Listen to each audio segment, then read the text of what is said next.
আসসালামু আলাইকুম। গরমের দুপুরবেলা আসলে একটু টক খেতে মনে চায়। প্রায় সময়ই গরমের সময় আমি বিভিন্ন কিছুর ভর্তা বা মাখা তৈরি করে খাই। আজকে আমি পেয়ারা মাখা তৈরি করে নিলাম। আর এই পেয়ারা মাখাটা আমার এতই পছন্দ যে আমি বাইরে কোথাও গেলেও ওইখান থেকে কিনে আমি পেয়ারা মাখাটা খাই। তাই আজকে দুপুরবেলায় পেয়ারা মাখাটা আমি তৈরি করেছিলাম আর আপনাদের সাথে এই ভিডিওটিও শেয়ার করলাম।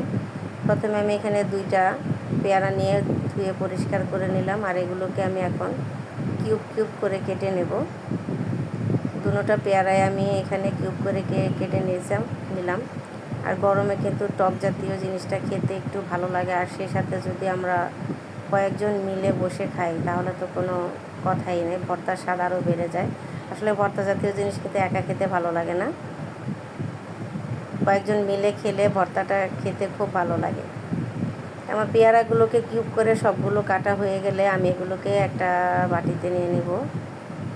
প্রথমে আমি দেখিয়ে দিচ্ছি এর সাথে আমার কী লাগছে। আমি পেয়ারা মাখা তৈরি করার জন্য এখানে কিছু শুকনো তেঁতুল নিয়ে নিলাম, আর নিয়ে নিলাম 1 স্লাইস লেবু।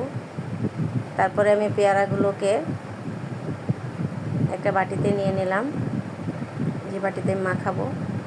বাটিতে নেওয়ার পরে একে একে আমি এখানে দিয়ে দিব কিছু মশলা। প্রথমে দিয়ে দিলাম সাদা লবণ, তারপরে দিয়ে দিলাম বিট লবণ। বিট লবণটা আসলে ভর্তার স্বাদটা আরও বাড়িয়ে দেয়। আর এখানে আমি সামান্য মরিচের গুঁড়া দিলাম, যেহেতু আমার বাচ্চারাও খাবে তাই আমি মরিচের গুঁড়াটা একটু কম দিলাম।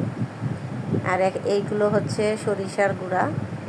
কাসুন্দি যদি ঘরে থাকে আপনারা কাসুন্দি দিতে পারেন, আমার ঘরে কাসুন্দি নেই তাই আমি এখানে সরিষা গুঁড়া করে নিয়েছি। আমি সেই সরিষা গুঁড়াগুলো দিলাম, আর দিয়ে দিয়েছিলাম সামান্য গোলমরিচের গুঁড়া, টালা জিরার গুঁড়া। তারপরে পেঁয়াজ লেবুর স্লাইস থেকে আমি চিপে সবগুলো রস বের করে আর সামান্য পানি দিয়ে দিলাম, এগুলো একটু দেখতে জুসিনেস হওয়ার জন্য, যেহেতু আমার তেঁতুলগুলো একটু শুকনা শুকনা। সামান্য পানি দিয়ে আমি এগুলোকে মেখে নিলাম। দেখতে পাচ্ছেন দেখতে কি লোভনীয় হচ্ছে, আর ভর্তা দেখলেই কিন্তু লোভ লাগে।